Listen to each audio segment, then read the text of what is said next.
Hello everyone, আমি dahlia. শুরু করছি সবাইকে স্বাগতম জানিয়ে সবার প্রিয় অনুষ্ঠান দ্য নেক্সট জেন শো। আজকে আমাদের স্টুডিওতে এমন একজন আছেন যিনি শুধু সিনেমা দেখেন না, সিনেমার ব্যাকরণ এবং শিল্পতত্ত্ব নিয়ে বিশ্বমঞ্চে বাংলাদেশকে প্রতিনিধিত্ব করেন। কান জুরি বোর্ড থেকে গোল্ডেন গ্লোব পর্যন্ত উনি ওনার মেধার যে ওনার মেধার স্বাক্ষর রেখে চলেছেন এবং রিসেন্টলি 24তম ঢাকা আন্তর্জাতিক কি বলবো চলচ্চিত্র উৎসব চলচ্চিত্র উৎসবের উনি একটি গুরুত্বপূর্ণ ভূমিকা পালন করেছেন। আজকে উনি আমাদের সাথে আছেন সাদিয়া খালিদ রীতি আপু। রীতি আপু, আপনাকে অনেক স্বাগত। Thank you. আপনার এত পরিচিতি এবং আপনার এত কি বলবো অর্জন সবগুলো বলতেই তো আমার ঘাম ঝরে গেল। না না না, সেটা সেটা আসলে অনেক ভালো যে পরিচিতি বলতে বলতে ঘাম ঝরে যাবে, মাথা ভনভন করবে, এরকম পরিচিতি দরকার। এত অর্জন আপু, আপনার হচ্ছে যে লস অ্যাঞ্জেলস থেকে সিনেমা নিয়ে পড়াশোনা করে এসেছেন এবং ফিল্ম ক্রিটিক হওয়া, এই অল্প বয়সে ফিল্ম ক্রিটিক হওয়া এটা খুবই দারুণ ব্যাপার। শুরুটা একটু শুনি আপু। আচ্ছা, আমার শুরুতে সিনেমাতে কাজ করারই ইচ্ছা ছিল অনেক ছোটবেলা থেকেই। আব্বু বিভিন্ন হলিউডের ফিল্ম নিয়ে আসতো, ওই ক্যাসেটে দেখতাম, তখন ভিসিআরে দেখতাম। সো ওগুলা দেখে দেখে ফিল্মের প্রতি যে আগ্রহটা, তখন ইভেন বিটিভিতে কিন্তু মুভি অফ দ্য উইক বলে একটা খুব সুন্দর একটা প্রোগ্রাম হতো, সেখানে অনেক ভালো ভালো মুভি দেখানো হতো, অনেক কোয়ালিটি ছিল ওগুলার। তারপরে বড় হয়ে ফিল্মের সাথে আসলে নিজেকে চিন্তা করি যে ফিল্মের কোন জায়গায় আসলে আমি মানাই। সো আমার আবার রাইটিং নিয়ে খুব অনেক ছিল, চর্চা ছিল এবং অনেক প্রশংসা পেয়েছি ছোটবেলা থেকে। ভালো কথা। প্রিয় দর্শক, উনি স্ক্রিপ্ট রাইটারও, উনি চলচ্চিত্রে হচ্ছে স্ক্রিপ্ট লিখেন এবং পত্রিকায়ও লিখেন। হ্যাঁ আপু, হ্যাঁ।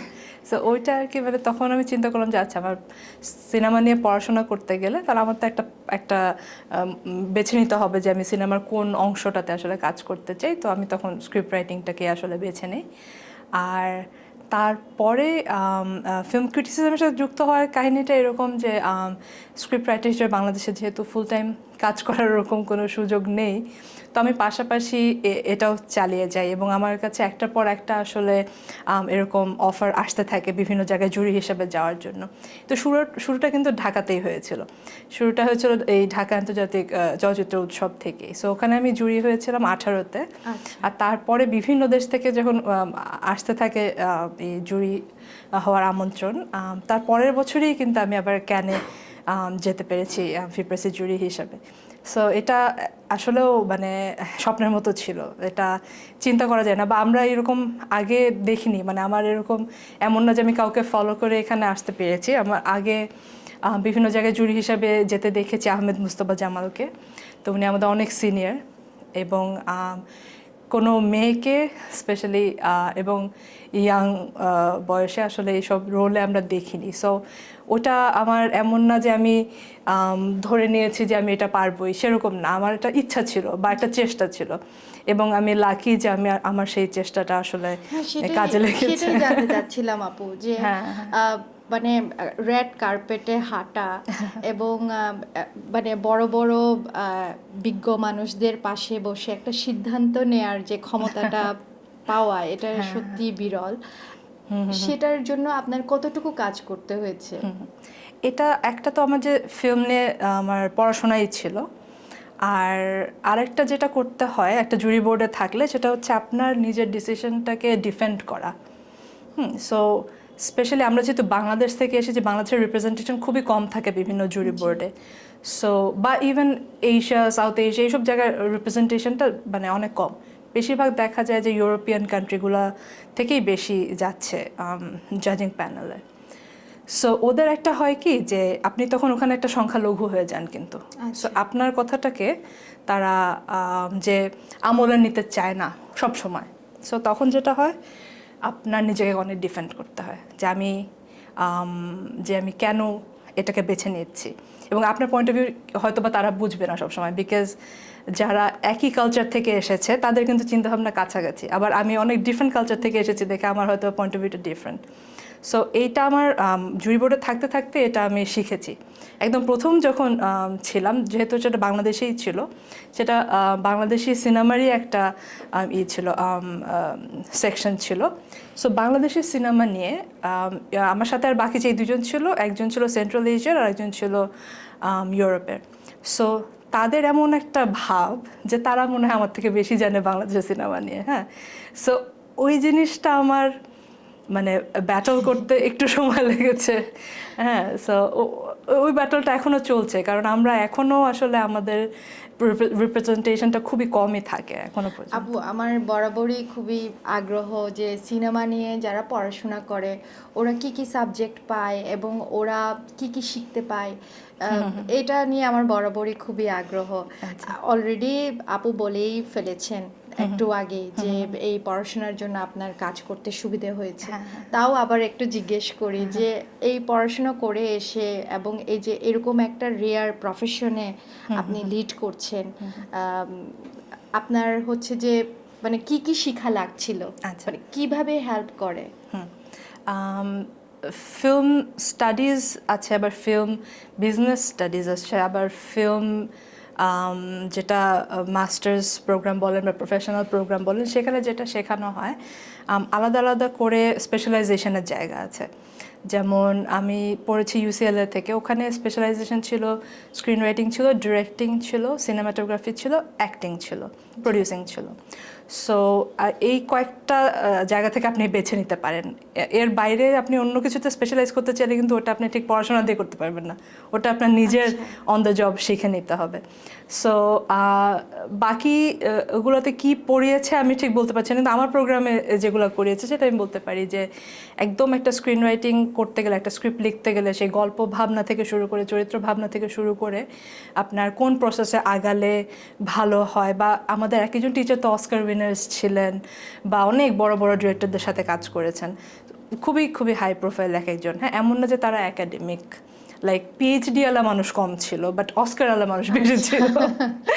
সো ওনাদের যেইভাবে করে ওনাদের প্রসেসটা সেগুলোও শেয়ার করতেন। সো ওখান থেকে আমরা অনেক শিখেছি, এবং তার থেকেও বেশি শিখেছি যখন হচ্ছে গ্র্যাজুয়েশনের পরে আমরা ইন্ডাস্ট্রিতে কাজ করতে পেরেছি। সো ওখানকার লস অ্যাঞ্জেলেস ইন্ডাস্ট্রিটা তো হলিউড, সো ওরা এত সিস্টেম্যাটিকভাবে কাজ করে। কয় বছর কাজ করে? আমি টোটাল 2 বছর।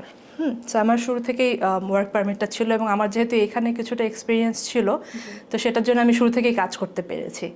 এবং মানে এত বড় বড় মানুষের সাথে কাজ করেছি যে আমি ফেসবুকে তখন কিছুই শেয়ার করতাম না। আমি শুধু ভাবতাম যে আমি যদি বাংলাদেশে কাজ শুরু করার আগেই মানুষজন হিংসা করে আমাকে বাদ দিয়ে দেয় সেটা খুব খারাপ হবে। সো আমি আসলে এখন পর্যন্ত কখনো ফেসবুকে শেয়ার করি না যে কার কার সাথে বা কার কার স্ক্রিপ্টে আমার কাজ করার সৌভাগ্য হয়েছে। কিন্তু আপু আমরা দেখতে চাই, প্লিজ শেয়ার করবেন। হ্যাঁ, আমার আসলে পুরানো ইমেল ঘেটে ঘেটে বের করতে হবে যে এক্স্যাক্টলি কে কে ছিল, বাট প্রতিদিনই অনেক বড় বড় নামের সাথে আসলে কাজ করা হতো ওখানে। ইন্ডাস্ট্রিটাই আসলে এরকম। সো তাদের কাজের প্রক্রিয়াটা দেখে অনেক বেশি শিখতে পেরেছি। সো যারা আসলে ফিল্ম নিয়ে শিখে এসে কাজ করতে চায় তাদেরকে আমি অলওয়েজ বলবো যে আপনারা একটা ফিল্ম সিটিতে শিখেন যেখানে একটা ইন্ডাস্ট্রি আছে, এবং খুব চালু ইন্ডাস্ট্রি, ছোটোখাটো না। সো তাহলে আপনি সবচেয়ে বেশি শিখতে পারবেন। মানে পড়াশোনা ক্লাসরুমের বাইরেও কিন্তু কাজ করতে গিয়ে শেখাটা, সেটাই সবচেয়ে বড় শেখা। আপনি তো ওয়ার্কশপও করান, ক্লাসও নেন। সেটা আমাদের যে ফিল্ম ইন্ডাস্ট্রি আছে ঢাকায় যেটি, সেখানে কি শেখার সুযোগ থাকে স্টুডেন্টরা যদি শিখতে চায় প্র্যাকটিক্যালি? আচ্ছা, প্র্যাকটিক্যালি শেখার ব্যাপারটা হলো যে স্টুডেন্টদেরকে ওখানে মোটামুটি ফ্রিতে খেটে শেখার একটা ব্যবস্থা আছে। ধরেন আপনি যদি কোনো একটা অ্যাড বানানো হচ্ছে, সেটার মাঝখানে আপনি নিজেকে একটা 5th বা 6th এডি হিসেবে নিজেকে অফার করলেন, বা এরকম কিছু রোলে শেখার চান্স আছে, বা কাউকে অ্যাসিস্ট করতে হ্যাঁ আপনি অফার করলেন। তো সেভাবে করে শেখার চান্সটা আছে। মেইন স্ট্রিম সবগুলো যে খুব ভালো সিস্টেম্যাটিক্যালি হয় প্রোডাকশন তা তো না। যেই ডিরেক্টররা খুব মানে একদম মানে গ্রামেটিক্যালি সিনেমাটা বানান, তাদের সাথে কাজ করলে আসলে শেখার সুযোগটা অনেক বেশি। সো যদি স্টুডেন্টরা শিখতে চান অন দ্য জব, তাহলে আমি সাজেস্ট করব যে যেই ডিরেক্টর মানে আগের কাজ তাদের ভালো লাগে সেরকম ডিরেক্টরের অ্যাসিস্ট্যান্ট হওয়ার মানে অফার করে এইভাবে করেই তারা আসলে শুরু করতে পারে। শুরু থেকেই যে আমরা অনেক টাকা কামাবো সেইভাবে সেই মেন্টালিটিতে থাকলে হয়তো বা এখানে বেশি দূর যাওয়া মুশকিল, কারণ এখানে আমরা অনেক বছর কোনো পেমেন্ট ছাড়া কাজ করেছি।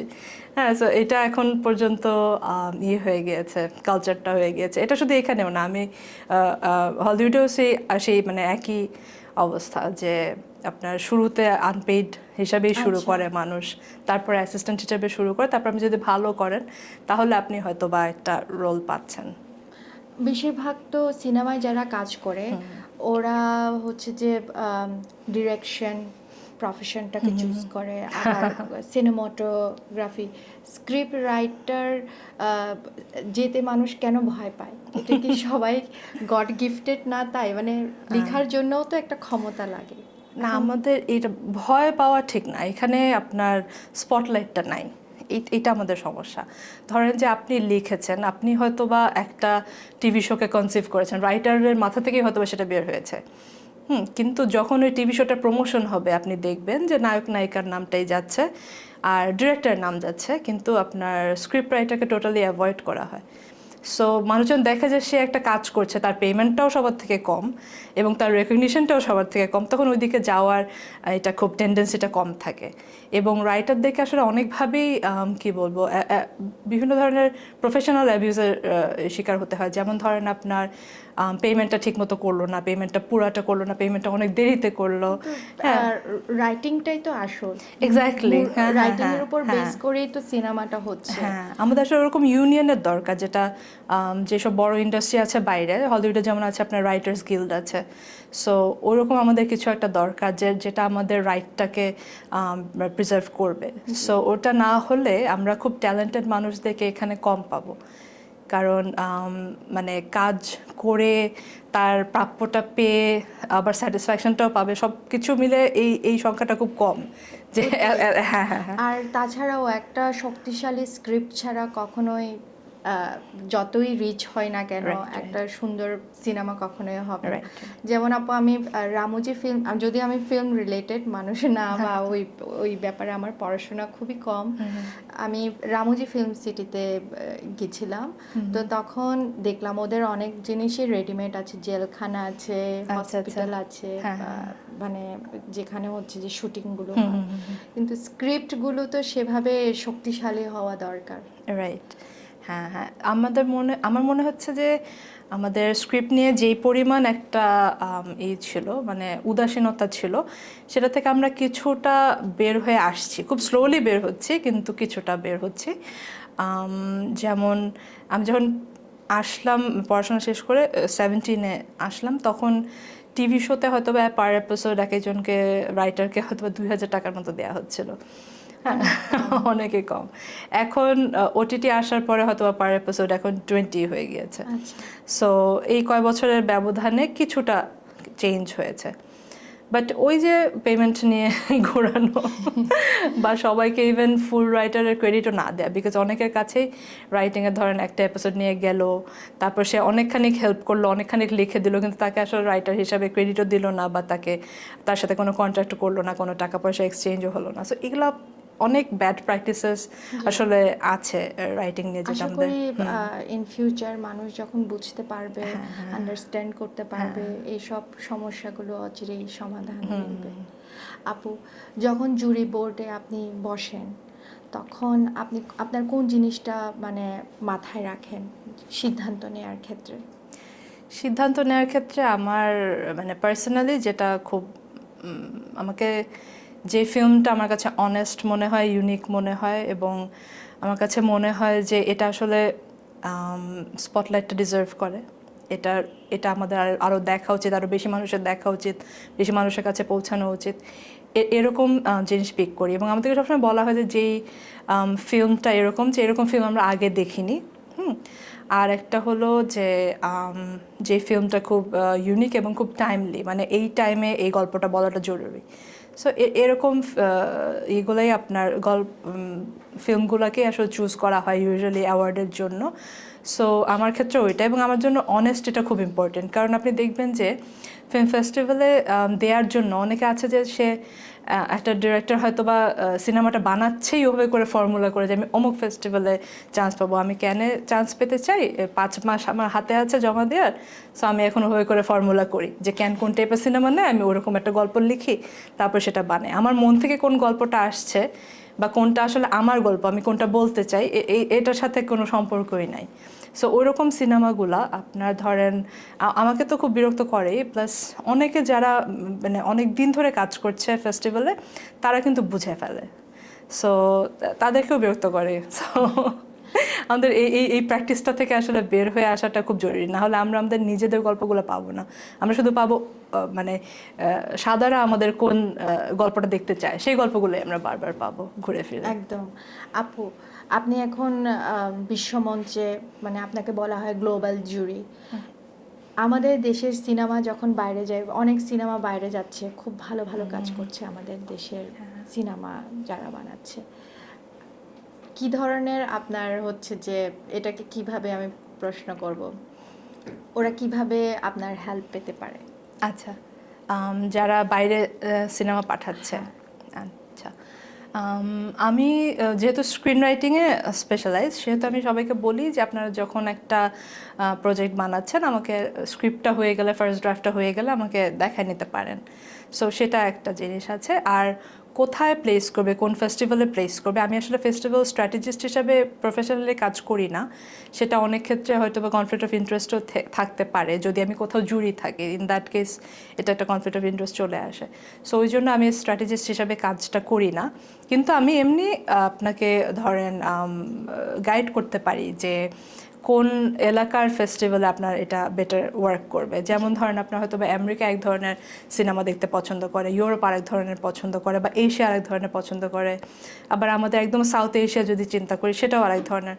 তারা হয়তো বা আমাদের অনেক কালচারাল জিনিসগুলো ধরতে পারবে যেটা বাইরে ধরতে পারবে না। সো এইভাবে করে আমরা সিনেমা লেখার সময় কিন্তু আমাদের অডিয়েন্সটাকে মানে ভাগ করে নিতে পারি বা বুঝে নিতে পারি।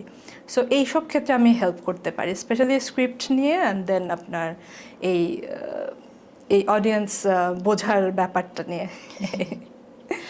আপু, আপনি তো অনেক সিনেমা দেখেন, কিন্তু আপনার প্রিয় সিনেমা কোনটা?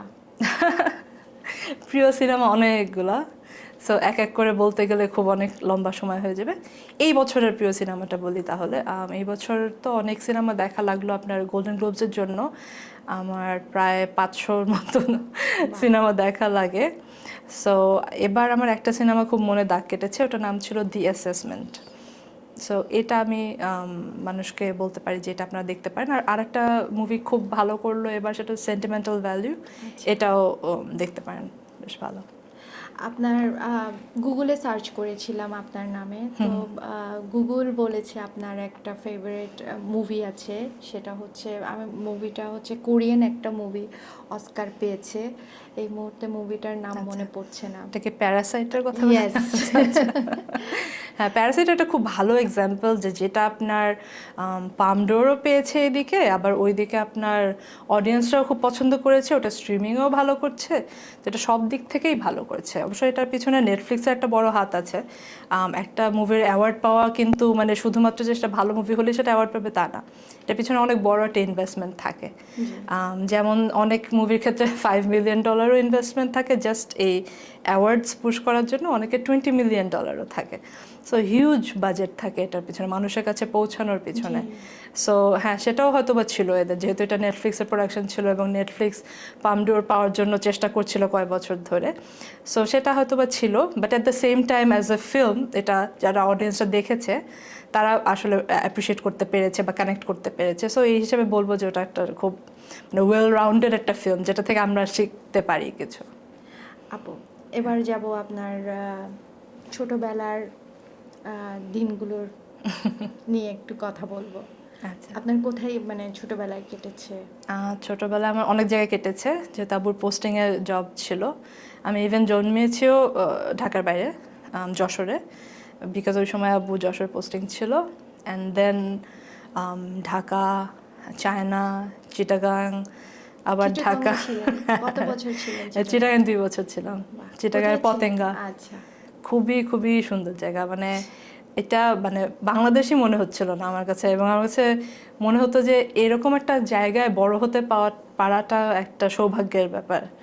আর আমার আসলে স্যাড লাগতো আমার ঢাকার ফ্রেন্ডদের প্রতি, যে হারে এরকম একটা জায়গা পাচ্ছে না, এত খোলা, এত মানে কি এত সুন্দর, এত বড় সবকিছু। হ্যাঁ আপু, আমি কিছুদিন আগে একটা আমাদের ওদিকে পাহাড়ের আর কি বাজারে গেছিলাম। তো বাজারে যাওয়ার সময় আমার চাইনিজ একটা মুভির সিন মনে পড়েছে, যখন আমি দেখলাম একজন ভ্যান গাড়িতে মুরগি নিয়ে আসছিল। আচ্ছা। তো তখন আমি ভাবলাম যে এই জায়গায়ও তো অ্যাকশন সিনগুলো হতে পারে। অবশ্যই আমাদের সিনেমা যারা করে ওনারা ওখানে যায় না কেন, আর সিনেমা ওখানে শুটিং করে না কেন? বাজারগুলো পরিষ্কার, সবকিছু গোছানো আছে, জাস্ট একটু স্ক্রিপ্ট সাজিয়ে ওভাবে শুটিং করে নিলেই হয়, আমরা মজার মজার সিনেমা পেতাম। সেটাই আমার মনে হয় যে অনেক ক্ষেত্রে আমাদের তো আমাদের বাজেট নাই, আমরা একটা গল্প ভেবে রাখলে সেই গল্পটা কোন দিন স্ক্রিনে আসবে সেটার কোনো ঠিক থাকে না, কারণ এটা কোনো ফিক্সড কোনো প্রসিজার নাই যে আমি কারোর কাছে এই গল্পটা বিক্রি করতে পারবো, বা কেউ অ্যাকচুয়ালি প্রডিউসার আছে যে রেগুলার বানাচ্ছে, কোনো আমাদের কিন্তু সিস্টেম নাই, ইনফ্রাস্ট্রাকচার নাই। সো এই জন্য দেখা যায় যে আমাদের রেগুলার ভালো গল্পগুলো আসছে না। আর যাদের কাছে এই রিসোর্সেসগুলো আছে একটা সিনেমা বানানোর, তারা দেখা যাচ্ছে যে প্রতি বছর একটা সার্টেন টাইমের মধ্যে মুভি রিলিজ দেওয়ার জন্য তারা অলওয়েজ কিছু না কিছু বানায় যাচ্ছে। সো জাস্ট বানানোর জন্য বানানো ওই টাইপের সিনেমা আমরা পাচ্ছি, আমরা যে মন থেকে বানানো সিনেমাগুলো আমরা পাচ্ছি না, কারণ আমাদের ইনফ্রাস্ট্রাকচারটা নাই। সেক্ষেত্রে আমাদের কি করতে হবে আপু? আমাদের তো সিন্ডিকেটগুলো ভাঙতে হবে। আমাদের যেটা হচ্ছে আপনার ধরেন হল পায় না সিনেমা, কেন? ওখানে একটা সিন্ডিকেট আছে আমি শিওর। আপনার বিভিন্ন ফান্ডিং পায় না, বিভিন্ন ফান্ডিং যেটা ধরেন গভর্নমেন্ট থেকেও অফার করছে, সেটা প্রপার মানুষজন হয়তো বা সবসময় পায় না, অ্যাওয়ার্ডটা সবসময় মানুষজন পায় না। সো এখানে সব জায়গায় বিভিন্ন ধরনের সিন্ডিকেট, বিভিন্ন ধরনের স্বার্থান্বেষী মানুষদের একটা হাত আছে। সো এখান থেকে আমাদের যদি আমরা নিজেদেরকে বের করে আনতে পারি, তাহলে আমাদের খুব একটা সমস্যা হবে না। আমাদের দর্শকরা সিনেমা দেখতে চায়। আপনি দেখবেন যে এখন যখন ঈদে সিনেমা রিলিজ হচ্ছে কয়েকটা করে, তখন তারা মাসের পর মাস কিন্তু হলে গিয়ে সিনেমা দেখছে, রাইট? সো আমাদের ওই অডিয়েন্সটা আছে, আমাদের অডিয়েন্স রেডি আছে। জাস্ট আমরা বিভিন্ন জায়গায় বিভিন্ন মানুষ তার জাস্ট স্বার্থের জন্য বিভিন্ন রোড ব্লকস করে রেখেছে, এগুলা থেকে আমাদের মুক্তি পেতে হবে। এই যে উৎসবকে ঘিরে সিনেমা বানানো বা রিলিজ করা, উৎসব ছাড়াও তো মানুষ প্রচুর সিনেমা দেখে। তো সেক্ষেত্রে হচ্ছে যে আমাদেরও যারা ভিউয়ার্স আছে, আমাদেরও এক পাক্ষিক চিন্তা না করে আমাদেরও কিছুটা দায়িত্ব পড়ে মনে হয়, যে এনকারেজ করা আমাদের দেশীয় যে সিনেমাগুলো আছে, ওনারা তো যথেষ্ট চেষ্টা করছেন এবং আগের থেকে অনেক ইমপ্রুভড। একটা সময় শুনেছিলাম যে মন্দা একটা অবস্থা ছিল, এখন তো সেটা কিছুটা ওভারকাম করে এসছে, কিছুটা ওভারকাম করেছে। আমাদের টেকনিক্যাল সাইডটা অনেক বেটার হয়েছে, ওই অ্যাড ইন্ডাস্ট্রির অনেক মানুষ কাজ করেছে যেহেতু, সেহেতু টেকনিক্যালি অনেকে রিচ হয়েছে। গ্লোবাল ফেস্টিভ্যালের দিকে আমাদের একটা নজর পড়েছে গত হয়তো বা 10 বছর ধরে। সো সেখানে আমাদের একটা জার্নি শুরু হয়েছে, সেখান থেকে আমরা কিছু শিখছি, কালচারাল এক্সচেঞ্জ হচ্ছে বা এক্সপার্টিস এক্সচেঞ্জ হচ্ছে। আবার এদিকে আপনার যে বিগ বাজেট ফিল্মগুলো, যেগুলো আপনার বিভিন্ন উৎসবকে কেন্দ্র করে ভালো দর্শক টানছে, সেটাও হচ্ছে। সো ওই দিক থেকে আমাদের ইন্ডাস্ট্রিটা একটু আগিয়ে গিয়েছে। আর আমাদের দর্শকদেরকে আমি কখনো কোনো দিব না, কোনো ব্লেম দিব না, বিকজ দর্শককে আমরা যেটা দিব তার ভিতর থেকে কিন্তু তারা সিলেক্ট করে দেখবে মুভিটা। আমরা যদি খারাপ জিনিস দিই, আমরা যদি সবগুলোই খারাপ দিই, তাহলে সে তার খারাপই দেখা লাগবে, এবং খারাপ দেখতে দেখতে তার এক সময় রুচিটা ওরকম হয়ে যাবে। সো এটা আমি পুরাটাই দায়িত্বটা বলবো যে এটা মেকারের দায়িত্ব, এটা ডিস্ট্রিবিউটরের দায়িত্ব, এটা প্রডিউসারের দায়িত্ব, এটা অডিয়েন্সের দায়িত্ব না আসলে, যে আমাদেরকে যে দয়া করে সিনেমা দেখতে হলে যাবে, এটা অডিয়েন্সের দায়িত্ব না। আমরা অডিয়েন্সকে যদি টানতে পারি তাহলে তারা আসবে, আমরা না পারলে তারা আসবে না। এই এবারে যে 24তম আন্তর্জাতিক ঢাকা আন্তর্জাতিক চলচ্চিত্র উৎসব ছিল আপনার উদ্যোগে, এবং আপনার সাথে আরও জুরি বোর্ডে ছিল অনেকে, সব মিলিয়ে কেমন এক্সপিরিয়েন্স হলো? মানে আমাদের দেশের সিনেমা কতটুকু ইমপ্রুভ করেছে আপনার দৃষ্টিতে? হ্যাঁ, আমি যেহেতু বাংলাদেশ প্যানোরামারই জুরি ছিলাম, সেহেতু বাংলাদেশের সিনেমাগুলো দেখা হয়েছে। টোটাল 20টা সিনেমা কম্পিটিশন করেছে, 9টা ফিচার আর 11টি শর্ট ফিল্ম। সো শর্ট ফিল্মগুলো দেখলাম যে মানে খুব ইমপ্রুভ করছে, মানে এভরি ইয়ার আমরা হয়তো বেটার কিছু পাচ্ছি। বাট ফিচার ফিল্মের ক্ষেত্রে 2-3টা হার্ডলি ভালো পেয়েছি, বিকজ আমাদের প্রতি বছর খুব একটা বেশি যে ভালো মানের সিনেমা যে এতগুলা ফিচার ফিল্ম হয় তা তো না, হয়তো বা 4-5টা হার্ডলি হয়, এবং সেগুলো সবগুলো হয়তো বা জমা পড়ে না ফেস্টিভ্যালে। বিকজ আমাদের একটা টেন্ডেন্সি আছে যে আমরা বিদেশের বিভিন্ন ফেস্টিভ্যাল ঘুরে 2 বছর পরে আমরা নিজেদের দেশের ফেস্টিভ্যাল দেখাবো বা দেখাবোও না, বিকজ আমাদের কোনো ইন্টারেস্ট নাই এইসব জায়গায় আমাদের ফিল্ম দেখানোর। অনেক অ্যাওয়ার্ড পেয়েছে এরকম ফিল্ম আমরা দেখতেও পারিনি এখনো। হ্যাঁ, ছবি রাইট। যেমন কিছুদিন আগে আমাদের এই স্টুডিওতে এসেছিল ভিক্টোরিয়া চাকমা, সে সিনেমায় অভিনয় করেছে দ্য স্যান্ড সিটি, খুবই ভালো সাড়া পেয়েছে সারা বিশ্বে। মানে ইনসেইন, বিকজ এত বেশি অ্যাওয়ার্ড, এত বেশি ভালো ফেস্টিভ্যালে যাওয়া এর আগে আমার মনে হয় না আর কোনো ফিল্মে হয়েছে বাংলাদেশে। আমরা খুবই দেখতে চাই ছবিটা। কিন্তু ওই যে প্রডিউসাররা এখন আর দেখতে দেয় না। আগে যেমন ধরেন কিছু মানুষকে হয়তো বা একটা লিমিটেড স্ক্রিনিং লিংক দিয়ে দিত দেখার জন্য, সেটা এখন প্রডিউসাররা আর অ্যালাউ করে না। সো আমাদের দেশে আসার আগ পর্যন্ত আমাদের দেখার কোনোই উপায় নেই এইসব মুভিগুলা। হয়তো আমরা 2 বছর পরে দেখতে পারি, হয়তো 3-4 বছর পরে দেখতে পারি। এটা আমাদের জন্য খুবই আনফর্চুনেট।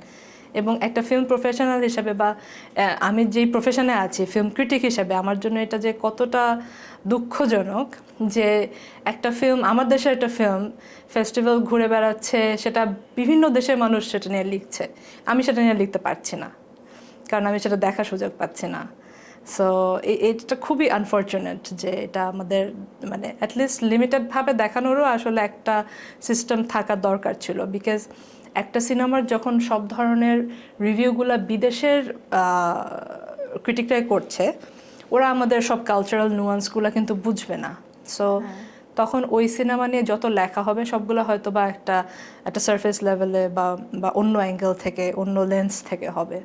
আমাদের লেন্স থেকে যেটা হবে সেটা কখনো রেলেভেন্ট হবে না, বিকজ একটা মুভি বের হওয়ার 2 বছর পরে কে কি চিন্তা করে সেটা নিয়ে আসলে কেউ বদার্ড না। একদম একদম।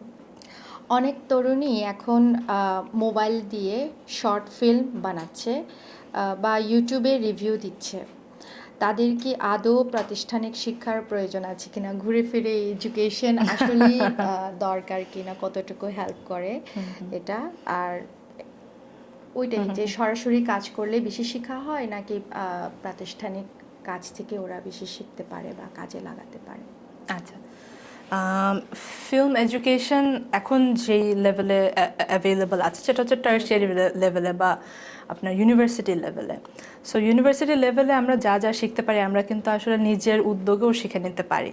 সো আমি বলবো না যে ফিল্ম এডুকেশন একটা মাস্ট কাউকে ফিল্মে কাজ করার জন্য, এটা অন দ্য জব আরও বেটার শেখা যায়। আচ্ছা, হ্যাঁ, সো কেউ যদি শিখতে চায়, শিখে পরে কাজ শুরু করতে চায়, তাহলে হয়তোবা একটু ফাস্টার হয় এবং কিছু প্র্যাকটিক্যালি কিছু সুবিধা থাকে। যেমন ধরেন আপনি যেই ফিল্ম স্কুলের অ্যালামনাই, সেই ফিল্ম স্কুল থেকে আপনি কিছু সুবিধা পাবেন, কিছু নেটওয়ার্ক পাবেন। আর একটা হলো বাংলাদেশের মতো ইন্ডাস্ট্রিতে এখন একটু অনেক বেটার হয়েছে মেয়েদের জন্য কাজ করাটা, বাট আমি যখন শুরু করছিলাম হয়তো বা 11-12 দিকে একমাত্রই মনে হয় ফিমেল, যে মানে ফিমেল আছে, কিন্তু ব্যাপারটা হচ্ছে যে মানে এত কম ছিল সংখ্যায় যে আমাদের মানে ওই কালচারটাই ছিল যে একটা মেয়েকে স্পেস দিতে চেত না, সবসময় মানে ছোট করতো বা অ্যাবিউজ করার চেষ্টা করতো। সো ওই জায়গা থেকে আমার ফিল্ম এডুকেশনটা খুব হেল্প করেছে, বিকজ তখন তারা আমাকে আমার গুরুত্বটা কিছুটা হলেও মানে না পারতে দিয়েছে। কনফিডেন্সটা আসছে যে নিজের যে ইচ্ছার উপরে কাজ করা। হ্যাঁ, কনফিডেন্স প্লাস তারাও জানছে যে আমি আসলে একদম মানে শূন্য থেকে আসিনি, রাইট? সো ওই জিনিসটা হেল্প হয়। বাট আপনি যদি শুধুমাত্র শেখার কথা চিন্তা করেন, আপনি ডেফিনেটলি আপনি অন দ্য জব অনেক বেটার শিখবেন। একটু সময় বেশি লাগতে পারে এবং প্র্যাকটিক্যালি আপনার ক্যারিয়ারের জন্য কিছু হেল্প হয় ইউনিভার্সিটিতে গেলে, বাট এটা ছাড়া যে হবে না সেটা না। জি, এডুকেশন আসলে ইম্পর্টেন্ট যে কোনো কাজে হচ্ছে যে হ্যাঁ, সেটা করতে করতে দক্ষতা, শেখা হ্যাঁ। বা ইউনিভার্সিটিতে শেখা, মানে শেখাটা দরকার। হ্যাঁ, শেখাটা খুবই খুবই দরকার। আপু, এবার আমরা যাব র্যাপিড ফায়ারে। আচ্ছা বেশি কিছু চিন্তা না করে আচ্ছা আচ্ছা, ওকে। উত্তর দিতে হবে। All time favourite film? এটা তো আসলে চিন্তা ছাড়া বলা মুশকিল হয়ে গেল। অল টাইম ফেভারিট আমার ছোটবেলার একটা বলি, সেটা হচ্ছে আপনার ডেড পোয়েট সোসাইটি। কোন পরিচালকের সাথে কাজ করার ইচ্ছা স্ক্রিপ্ট নিয়ে, এবং সে পরিচালক আপনার স্ক্রিপ্টের উপরে সিনেমা বানাবে? ও, আমার স্ক্রিপ্টের উপরে সিনেমা বানাবে সেটা করতে গেলে হচ্ছে আপনার পিটার জ্যাকসন, যে হচ্ছে আপনার লর্ড অফ দ্য রিংস বানিয়েছিল, কিং কং বানিয়েছিল। বিকজ আমার লেখার স্টাইলটা খুব ফ্যান্টাসি। আমি যদি একটা হিস্টোরিক্যাল ফিল্ম লিখি সেটাও ফ্যান্টাসি ঘরানায় চলে যায়, বা একটা যদি হরর লিখি সেটাও ফ্যান্টাসি ঘরানায় চলে যায়। এটা আমার লেখার স্টাইলটাই এরকম। সিনেমা দেখার সেরা সময়? রাতে ঘুমানোর আগে। সমালোচক হিসেবে একটা ছবি দেখার পর প্রথম কি করেন? একটা ছবি দেখার পরে 5 মিনিট ওটা নিয়ে একটু চিন্তা করি। ইউজুয়ালি দেখা যায় যে আমার আবার নেক্সট স্ক্রিনিংয়ে ঢুকে যেতে হয় যদি কোনোটা ফেস্টিভ্যাল থাকে, একটা পর একটা স্ক্রিনিং হতে থাকে। সো আমি চেষ্টা করি যে আমি একটু 5 মিনিট নিয়ে চিন্তা করে আমি কিছু ছোট ছোট নোটস লিখে রাখি, আদারওয়াইজ ভুলে যাব একটার পর একটা দেখতে থাকলে যেটা হয়। আচ্ছা, এটা আমার ব্যক্তিগত থেকে প্রশ্ন একটা করি আপুকে, সেটা হচ্ছে যখন আপনি সিনেমা দেখেন, কোনো জাজমেন্ট না, কিছু না, তখনই কি এই জাজমেন্টটা চলে আসে, যে ক্রিটিকটা চলে আসে, না ভালো হয়নি, একটু বাজে স্ক্রিপ্ট হয়েছে, সো বোরিং হয়েছে, এ ধরনের কিছু মনে চলে আসে? স্ক্রিপ্ট নিয়ে অলওয়েজ এটা মাথায় চলে আসে, কিন্তু যদি অন্যান্য জিনিস চিন্তা করি যে না এটা আসলে ইম্পর্টেন্ট কিনা বা এটা অ্যাওয়ার্ড ওয়ার্দি কিনা, এই জিনিসগুলো মাথায় রাখি না। আমার খুব এই মানে খুবই লাইট হার্টেড ফিল্ম দেখতে মাঝে মাঝে ভালো লাগে খুবই, বিকজ আমার এত বেশি হেভি ফিল্ম দেখতে হয় সারাক্ষণ যে মাঝে মাঝে আমি ইচ্ছা করে করেই, যেটা হয়তো বা খুবই ক্লিশে 100 বার এই টাইপের সিনেমা বানানো হয়ে গিয়েছে, ওগুলো মাঝে মাঝে দেখতে আমার খুব ভালো লাগে। বা এই সিনেমাটা আমি নিজেও আগে দেখেছি 3-4 বার, সেটা দেখতে মাঝে মাঝে ভালো লাগে, মানে কিছু না চিন্তা করে। ম্যাড ম্যাক্স ফিউরি রোড কেমন লাগলো আপনার? ম্যাড ম্যাক্স ফিউরি রোড, হ্যাঁ ভালো অনেকগুলো তো লেগেছে অস্কার পেয়েছে। হ্যাঁ হ্যাঁ, ভালো। আমার আসলে এটা আমার টাইপের ফিল্ম না, মানে আমি এটা নিয়ে খুব মানে মাথা ঘামাই না আর কি, এরকম। তাহলে এতগুলো, মানে এটাও তো জুরি বোর্ডের কাছে জমা পড়েছে, এতগুলো অ্যাওয়ার্ড পেলো কি করে? এটার মানে কিছু টেকনিক্যালি ডেফিনেটলি এটার কিছু অ্যাসপেক্ট ছিল যেটা অনেক নতুন, বা এটা মানুষকে অনেক ভাবিয়েছে। যেমন ধরেন স্ক্রিপ্ট ছাড়া লিখে প্রোডাকশনে চলে গিয়েছে, যে স্টোরি বোর্ড নিয়ে। সো এটা অনেক নতুন একটা জিনিস ছিল। বা আপনি যদি পুরো ভিজুয়ালিও দেখেন, জিনিসটা পুরোটাই একটা মনোক্রোমের মতো, এবং মানে এবং মনোটোনাসও বটে। সো সব কিছু মিলায় এটাকে ওয়ার্ক করানোটা হয়তো বা অনেকখানি একটা চ্যালেঞ্জ, এবং সেই চ্যালেঞ্জটা কীভাবে ডিরেক্টর মোকাবিলা করেছে সবটা নিয়ে মানুষের একটা এনথিউজিয়াজম আছে আসলে এই ফিল্মের প্রতি। আমরা খেলছিলাম আসলে র্যাপিড ফায়ার, কিন্তু আমাদের গল্প আর শেষ হচ্ছে না, কারণ আমি শুনতে চাই অনেক। আশা করি আমাদের দর্শকরাও এনজয় করছে। হোপফুলি। নতুনদের জন্য সিনেমার চেয়ে বড় শিক্ষক কে? সিনেমার চেয়ে বড় শিক্ষক, সেটা আমার মনে হয় মেডিটেশন। সে মানুষ যদি নিজের চিন্তাটা যদি জাস্ট চোখ বন্ধ করে একদম স্থির হয়ে শুনতে পারে নিজের চিন্তাটা, আমার কাছে মনে হয় যে সেটা অনেক বড় একটা শিক্ষক। বাইরে থেকে কিছু লাগবে না, সব কিছু আমাদের নিজেদের ভিতরেই আছে, আমি সেটা মনে করি। আপু, আমি খুবই এনলাইটেন্ড ফিল করছি আপনার সাথে কথা বলে। সময় স্বল্পতার জন্য আমাদের আজকের এপিসোডটি এখানেই শেষ করতে হচ্ছে, কিন্তু আমরা আপনার উপস্থিতি আবার চাই আমাদের স্টুডিওতে। আরেকটা কথা তো বলাই হয়নি মনে হয়, আমরা কি বলেছিলাম আপু কিন্তু ক্যাট উইন্সলেটের হচ্ছে যে ইন্টারভিউ নিয়েছে রিসেন্টলি, খুবই সাবলীলভাবে আপু অনেকক্ষণ কথা বলেছে এবং অনেকেই হচ্ছে জেলাস যে ওরা নিতে পারেনি, কিন্তু আমি জেলাস না, আমি খুবই খুশি দেখে, কারণ সেই অভিনেত্রীকে আমিও ভীষণ ভীষণ ভালোবাসি। কোন ওনাকে ইন্টারভিউ নেওয়ার ক্ষেত্রে আপনার কোন কথাটা খুব মনে গেঁথে গেছে, একটু শেয়ার করুন। ওনার কোন কথাটা, উনি তো আমি আসলে আমার পুরো ইন্টারভিউটা মানে ফোকাসড রেখেছি। ওনার যে নতুন ফিল্মটা বের করেছে, এটা ওনার ডিরেক্টরিয়াল ডেবিউ, এবং এটার স্ক্রিপ্টটা লিখেছে তার ছেলে। সো তার ছেলের সাথে কাজ করার অভিজ্ঞতাটা এবং সেই ডিরেক্টরিয়াল ডেবিউতে সেটা, এবং ছেলেরও এটা ডেবিউ কিন্তু as a screen writer. So আমি সেটাকে ফোকাস করেছি, ওই অ্যাঙ্গেলটাকে, মাদার অ্যান্ড সান ডাইনামিক্সটাকে আমি ফোকাস করেছি। এবং কেট এত সুন্দর করে গুছিয়ে অ্যান্সার দিয়েছে, এত মানে, এবং সে খুব সিরিয়াস। সো এর আগেও যত ধরেন যে বিভিন্ন জায়গায়, ধরেন ক্যানে একবার এরকম একটা প্রেস কনফারেন্সে গেলাম, যেখানে once upon a time in হলিউডের ওটা ছিল, প্রেস কনফারেন্সটা ছিল। সো ট্যারেন্টিনো ছিল, আপনার লিওনার্দো ডিক্যাপ্রিও ছিল, আপনার ব্র্যাড পিট, মার্গো রবি, এরা ছিল। সো এর আগে আমি এরকম সিরিয়াস ভাবে কথা বলে অ্যাক্টর দেখেছি হচ্ছে লিওনার্দো ডিক্যাপ্রিও, কোইন্সিডেন্টালি টাইটানিকের আরেকজন নায়ক। সো এই হচ্ছে খুবই ভালো লেগেছে যে সে মানে যেভাবে করে খুব মানে যত্ন নিয়ে অ্যান্সারগুলো করেছে, সেটা আমার কাছে খুব ভালো লেগেছে। কারণ এটা হয় না যে আমাদের কাছ থেকে যেহেতু তাদের কোনো আসলে পাওয়ার কিছু নাই, সে আমাকে টাইমটা দিয়েছে, তার আমার কোয়েশ্চেন্স পছন্দ হয়েছে দেখে সে আমাকে টাইমটা দিয়েছে। কিন্তু এমন তো না যে আমাদের বাংলাদেশে যদি 2টা মানুষ বেশি তার এই সিনেমাটা দেখে তার কোনো লাভ আছে, আসলেও কোনো লাভ নাই তার। সো এটার জন্য কিন্তু সে মানে হেলায় ফেলায় ইন্টারভিউ দেয়নি, বাট সে খুবই সিরিয়াসলি দিয়েছে, এবং মানে কোনো দিক থেকে ছোট করেনি। ইনফ্যাক্ট মানে বাংলাদেশি মানুষ তাকে খুব পছন্দ করে, এটা শুনে সে মানে খুব খুশি হয়ে গিয়েছে, এবং তার মানে মুডটা তখন অনেক বেটার হয়ে গিয়েছে। সো এই অ্যাসপেক্টগুলো মানে খুব ভালো লাগে, যারা খুবই প্রফেশনাল এবং মানে কি বলবো, ওয়েল গ্রাউন্ডেড। সো এদের সাথে কথা বলে মনে হয় যেন অনেক অনেক কিছু মানে শেখা যায় এরকম। ইচ্ছে করছে না এপিসোডটা শেষ করতে, কিন্তু মানে শেষ করতে হচ্ছে। আপু, অনেক দোয়া, অনেক ভালোবাসা রইল আপনাকে। Thank you. আরো আরো আমাদেরকে কাজ দিয়ে গর্বিত করেন, এবং আপনাকে দেখে আমরা আরো ইন্সপায়ার্ড হব, কাজ করতে ইচ্ছে করবে আমাদের। এটাই আমাদের দোয়া আপনার প্রতি। Thank you.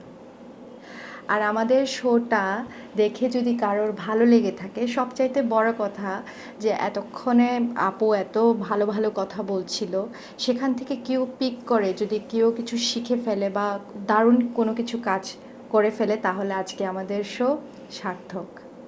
সবাইকে আগামী পর্বের দেখার আমন্ত্রণ জানিয়ে তাহলে আমরা এখানেই শেষ করছি। তার আগে বলছি, আমাদেরকে অবশ্যই লাইক, কমেন্ট এবং সাবস্ক্রাইব করবেন। ভালো থাকবেন।